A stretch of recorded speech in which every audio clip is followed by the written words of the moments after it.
Le dialogue est ouvert. Jean-Marc Ayrault a débuté ses consultations avec les organisations syndicales et patronales sur les grands chantiers sociaux.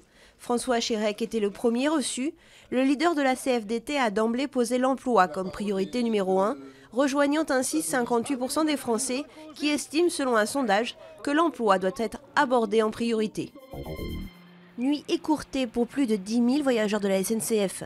Un suicide sur une voie dans la Drôme et un cathéter, le câble alimentant le TGV en électricité arraché, ont entraîné de gros retards. Les passagers n'ont atteint la capitale que dans la nuit. Accident ou suicide, une dizaine de personnes ont trouvé la mort sur les rails en ce week-end de Pentecôte. Kofi Annan est chez Bachar al-Assad. Le médiateur de l'ONU et de la Ligue arabe doit sauver son plan de paix, plus que jamais ignoré par le président syrien.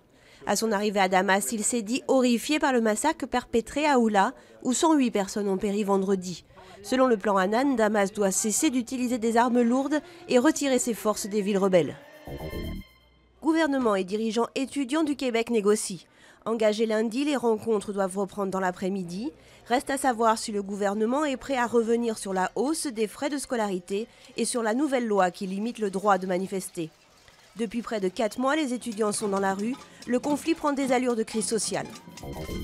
Gourcuff et Yanga Mbiwa quittent l'équipe de France. L'entraîneur des Bleus, Laurent Blanc, n'a pas retenu le milieu de terrain blessé et le jeune défenseur néophyte pour disputer l'Euro 2012.